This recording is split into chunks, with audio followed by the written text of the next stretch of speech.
একসময় ব্যাংকে গিয়ে টাকা তুলতে, জমাতে বা পাঠাতে হতো। আজকের দিনে আপনার ফোনটাই আপনার ওয়ালেট, অর্থাৎ মোবাইল ফোন এখন শুধু কলের মাধ্যমে নয়, এটি পুরো ব্যাংকিং সিস্টেমের প্রতিনিধিত্ব করে। চলুন 2025 সালে বাংলাদেশ ফিনটেকের বর্তমান অবস্থা ও প্রবৃদ্ধি বিশ্লেষণ করি।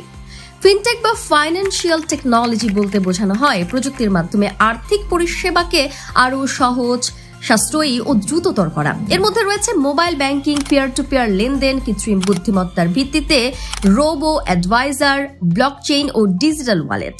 ফিনটেক শুধু ব্যাংকিং নয়, দারিদ্র মুক্তিকরণেও নতুন সম্ভাবনার দ্বার উন্মোচন করেছে, যা উন্নয়নশীল দেশের জন্য বিশেষ গুরুত্বপূর্ণ। বাংলাদেশে আনুমানিক 198 থেকে 332 রেজিস্টারকৃত ফিনটেক স্টার্টআপ রয়েছে, যার মধ্যে বিকাশ, নগদ, রকেট, ডিম্যানি ও শিওর ক্যাশ উল্লেখযোগ্য। মোবাইল ফাইন্যান্সিয়াল সার্ভিস MFFs অ্যাকাউন্টের সংখ্যা প্রায় 23.7 কোটি, কিন্তু সক্রিয় ব্যবহারকারী মাত্র 37.6%। এজেন্টের সংখ্যা প্রায় 18,56,000 এবং মার্চেন্ট দ্রুত বাড়ছে, যা বাজারের বিস্তার ও গ্রহণযোগ্যতার প্রমাণ। প্রতি মাসে প্রায় $4 বিলিয়ন লেনদেন হয়। জানুয়ারি 2025-এ লেনদেনের পরিমাণ প্রায় 1.72 ট্রিলিয়ন টাকা, যা গত বছরের তুলনায় 33% বেশি। বৈশ্বিকভাবে ফিনটেক খাতের বার্ষিক আয় বৃদ্ধি পাচ্ছে 21% হারে, যা প্রচলিত ব্যাংকিং খাতের 6% এর থেকে অনেক দ্রুত। এটি নির্দেশ করে অর্থনৈতিক প্রতিষ্ঠান ইনক্রিজিংলি ডিজিটাল এবং প্রযুক্তি নির্ভর হচ্ছে।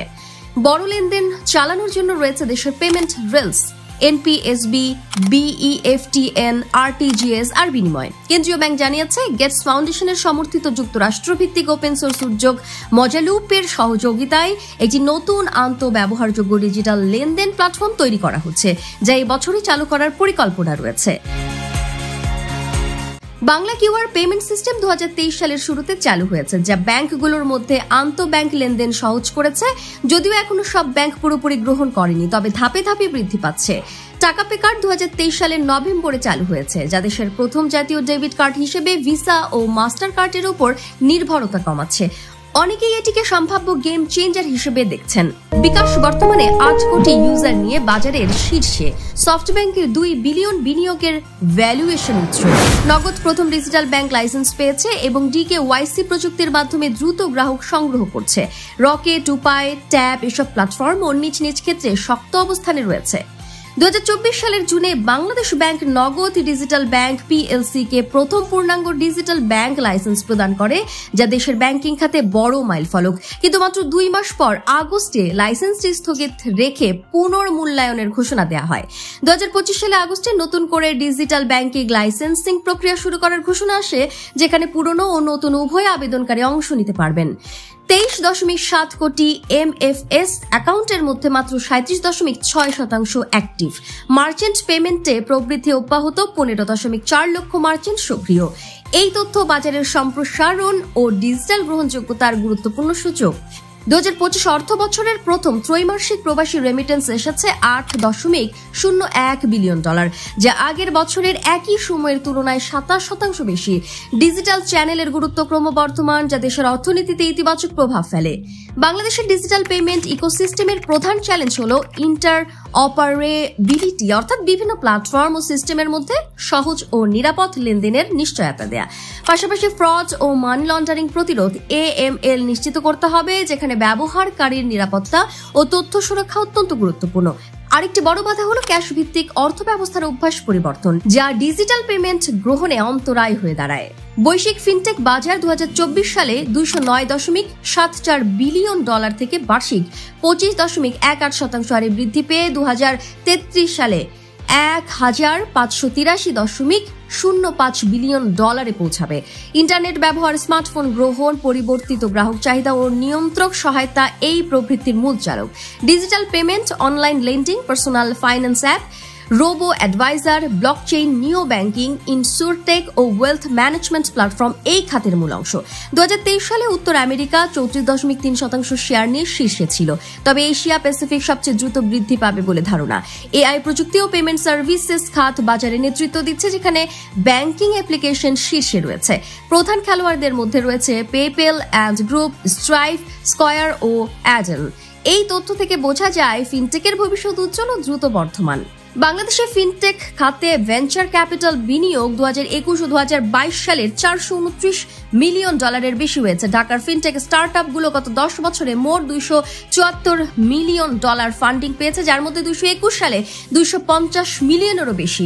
সরকারি উদ্যোগ স্টার্টআপ বাংলাদেশ লিমিটেড 2024 সালে এআই স্টার্টআপ হিসাব টেকনোলজিসে বিনিয়োগ করেছে 2 কোটি।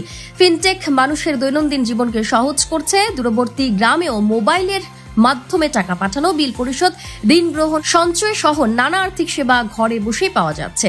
বিকাশের মতো প্ল্যাটফর্ম গ্রামীণ ও নগর উভয় ক্ষেত্রে আর্থিক অন্তর্ভুক্তি বৃদ্ধিতে গুরুত্বপূর্ণ ভূমিকা পালন করছে। সেবা দ্রুত, নিরাপদ ও নির্ভরযোগ্য হওয়ায় জনগণের জীবনে ব্যাপক সুবিধা এসেছে। সারসংক্ষেপে ফিনটেক বাংলাদেশের জন্য শক্তিশালী অর্থনৈতিক প্ল্যাটফর্ম হিসেবে কাজ করছে।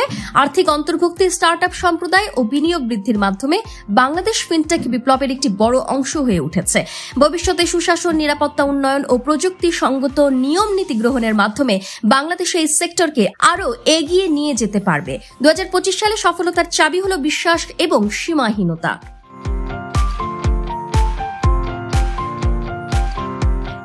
স্বপ্ন, সাহস আর উদ্ভাবন, এই 3 মিলে বদলে দিচ্ছে বাংলাদেশের অর্থনীতি। চলুন দেখে আসি বাংলাদেশের স্টার্টআপ যাত্রার গল্প।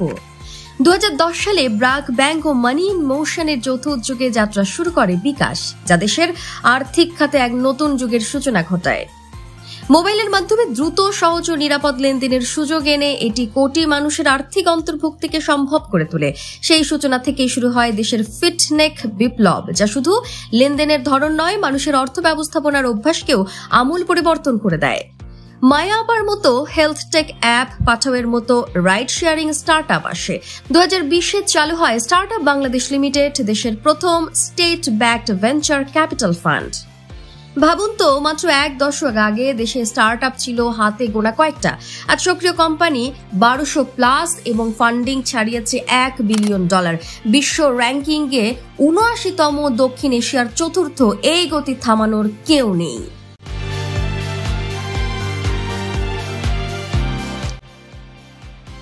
2025-এর প্রথম 6 মাসে বিনিয়োগ ঝড়, মোট ফান্ডিং $119.9 মিলিয়ন, যার 92% এসেছে M&A মার্গার অ্যান্ড অ্যাকুইজিশন থেকে। আর আলোচিত বিনিয়োগ বাংলাদেশের ই-কমার্স ও B2B প্ল্যাটফর্ম শপআপ এবং সৌদি আরবের B2B মার্কেট প্লেস স্যারি এর $110 মিলিয়ন মেলবন্ধন, যা অনেক উদ্যোক্তার কাছে ড্রিম এক্সিটের বাস্তব উদাহরণ। এখন পর্যন্ত 470+ ডিলে উঠেছে $1 বিলিয়ন। 2030-এ এই সংখ্যা পৌঁছাতে পারে $2.5 বিলিয়নে। ফিনটেক, লজিস্টিক্স, হেলথ কেয়ার আর ই-কমার্স, এই 4 সেক্টর হবে আগামী দিনের চালিকা শক্তি। স্টার্টআপ ব্লিঙ্ক একটি বৈশ্বিক গবেষণা ও র্যাঙ্কিং প্ল্যাটফর্ম, যা বিশ্বজুড়ে স্টার্টআপ ইকোসিস্টেমের পারফরম্যান্স বিশ্লেষণ ও তালিকা প্রকাশ করে। স্টার্টআপ ব্লিঙ্ক বলছে, গ্লোবাল ইকোসিস্টেমে বাংলাদেশ এখন 79তম, সাউথ এশিয়ায় 4র্থ। ঢাকা শহর একাই গ্লোবাল র্যাঙ্কিং 155তম স্থানে।